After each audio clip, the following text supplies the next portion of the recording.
Hello, this is Extreme Orange and I'm here to provide you with a summary of the previous video on what should be the ideal purpose in life. Now anyway, this question was posited because um, people often set happiness as their life goal and their life purpose basically. And I'm here to tell you why, first of all, that's wrong and what the better alternative is. So I'll start with why you need a purpose in life.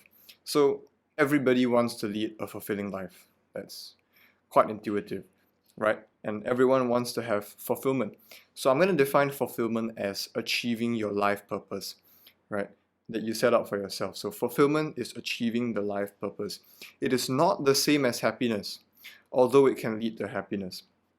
So without fulfillment, then the person you would feel like life is meaningless basically, and you could fall into depression and nihilism, which is why it's very important to set a life purpose for yourself, and it should be a purpose that you can obtain ideally, right? So note that here life goal is different from a normal small short-term goal. I'm arguing about life goal here. Life goal holds way more weight. And don't get me wrong, okay, throughout this video, I'm not saying that goals are not important, short-term goals are not important. But here I'm arguing for life goal. Okay, so bear that in mind. And hence, this is why setting a good life goal is important. So now I'm going to move to why happiness is not a good life goal in general. So first of all, let's define happiness as the euphoria that you get for achieving something, right? For doing something, an event that occurs. Short-term happiness, basically. Now you might say, yeah, of course, who wants to chase after short-term happiness? And yeah, that's obviously not something you should be pursuing. But I genuinely think that when most people say, all I want to be in life is happy, this is the kind of happiness they're referring to. And and it could be unconscious, they could be unconsciously referring to this euphoria kind of happiness. So you have to be very clear. Yeah. So let me explain. This type of happiness is not something that you can attain by working towards it. Jordan Peterson likes to say that happiness is something that descends on you from time to time. It's not something that you can work towards and guarantee that you will get it. Because first of all, it's difficult to know if something makes you happy, right?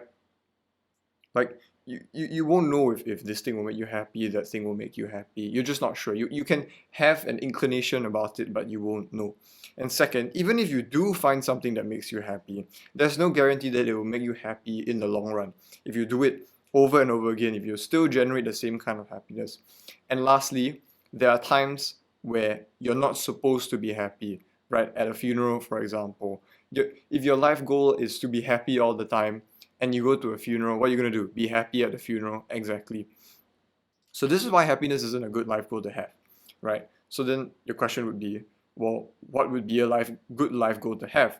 So I'll raise you a few things. First of all, it should not be a specific point. So by specific point, I mean like pinpointing an exact place that you want to reach.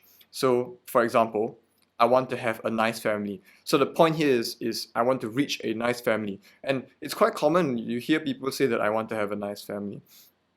And the issue with this is that it's difficult to pinpoint exactly when you've reached that. Like look at the I want a nice family, for example, right? Say you have a family and somewhere along the line you decide to ask yourself, do I have a nice family? What exactly does that mean, right? It's too vague, and chances are your family is gonna have some issues, some problems, right? And what, you're gonna conclude that you don't have a nice family, and then that's it. That's you failed your life purpose already, and that's a terrible thing to conclude. That if my life goal was to have a nice family and I don't have a nice family, and that's how people fall into depression and nihilism. And another problem is that point goals, no matter when you choose to evaluate your level of fulfillment, you'll feel like you have issues. Let me explain. So for the example of wanting a gold medal, say in a race, right? My entire life purpose is to win this race and get the gold medal. Now the thing is, if you evaluate your status before attaining the gold medal, right? Then well, you haven't reached the gold medal.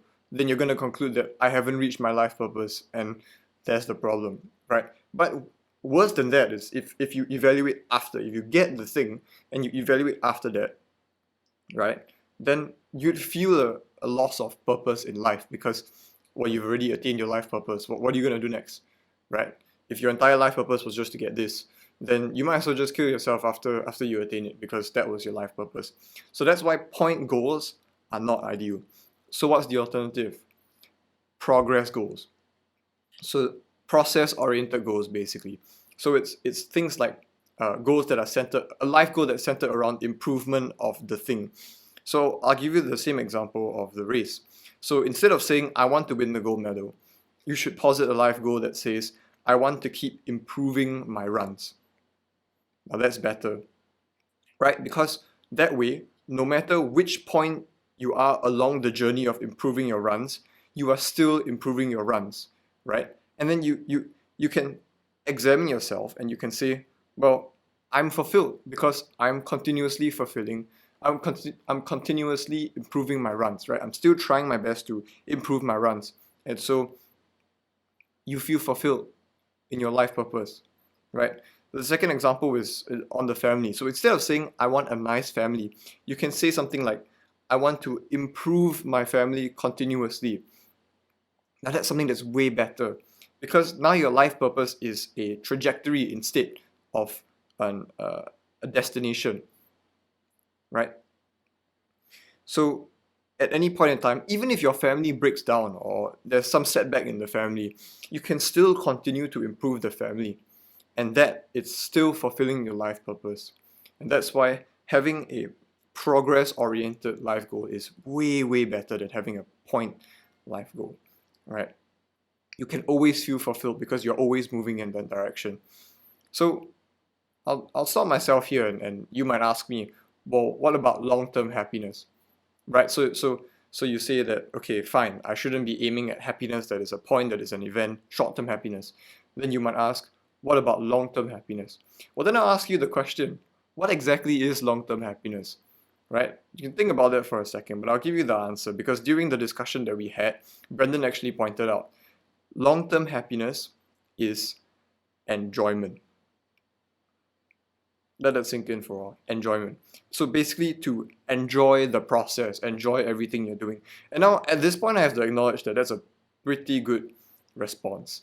And not only that, I acknowledge that it's a better life goal to have than the short-term happiness that we referred to earlier. So positing a life purpose like I want to enjoy everything that I do all the time is better than saying I want to be happy, I want to get the short-term happiness. Right, but the issue is that it also has its flaws. So let me explain why. So first of all, do you really think you can enjoy everything? I think there are some points where, like, you're studying, for example, right, and you just absolutely hate it and you dread it. You can't possibly enjoy it, right? And fine, grant you that you can enjoy everything. It runs to the same problem as happiness, which is that there are instances where you are not supposed to enjoy. Like a funeral, for example, right? You're not supposed to enjoy the funeral, right? You're supposed to mourn, things like that. So enjoyment is good, but it could be better. So the reason enjoyment fails is because there are situations where you're not supposed to fulfill, you're not supposed to feel enjoyment. And so this links to the next criterion for a good life purpose, which is that your life purpose should be something that can be pursued in every circumstance, right? Doesn't matter what happened to you, you can still pursue it. So for example, I want to keep improving my runs, or I want to, if I say I want to keep improving my runs, or I want to keep improving my family, for example, they're good goals, right? But there are times where you cannot do that anymore. For example, for running, right? Say you grow too old, right? You're old and then your bones are frail, or maybe you're paralyzed, right? Or you broke your legs or something, like touch wood, of course. But you see what I mean? Then what happens? Once you break your legs, you're going to kill yourself because you can't run anymore. You lose your sense of purpose in life. No, you can't do that. And even for the family one, even though this is extremely rare, like if or when your parents die, right? Or if your spouse leaves you and takes the children, for example, like Although it's rare, it happens to people. But so if your entire life purpose revolves around building up your family, then that's it, you lost it.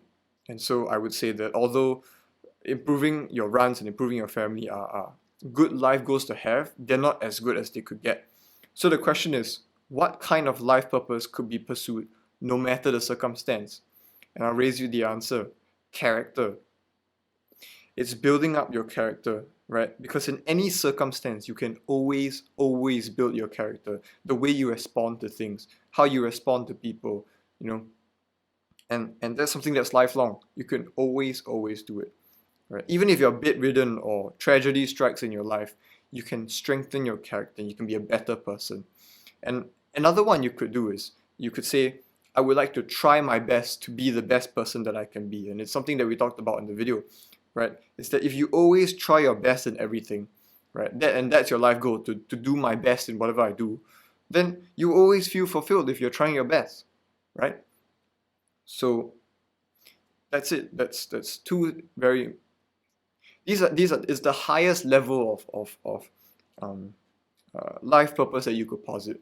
Of course, you could posit something beneath that, and hopefully the tragedy doesn't strike such that it destroys your life purpose. But these two things, building character and trying your best, are as good as it gets. But even then, there exists something even higher, because improvement of character and trying your best ends at the grave. And so that means that there is a scenario where it doesn't work. So for the Christian, this is why communion with God is the highest level of life purpose you can have, because it extends for all of eternity, right? Communion with God. And so I'm going to conclude now. And you see, the conclusions that I got from this: try your best, build your character, have communion with God, they're all extremely intuitive. And it's the kind of thing that you see on posters, for example, right? Like motivational quotes to try your best, always do the best that you can be. But I just gave you a breakdown of why exactly they're good goals to have, right? And I hope that it helps you to understand the underlying reasoning for choosing these things, and that they're not just some random goal that you're supposed to have, right? And so I would encourage you to choose something other than happiness, right? Instead, choose to build your character, choose to try your best, Or alternatively, you can try and think of a life purpose that would extend beyond most circumstances, I would say, so that you don't end up losing your purpose in life. Yeah. And then when you do choose to evaluate whether you've led a fulfilling life, whether you've achieved your purpose in life, that hopefully you can say yes. So that's it. Thank you so much for watching this video, and I hope it's helped you. Bye bye.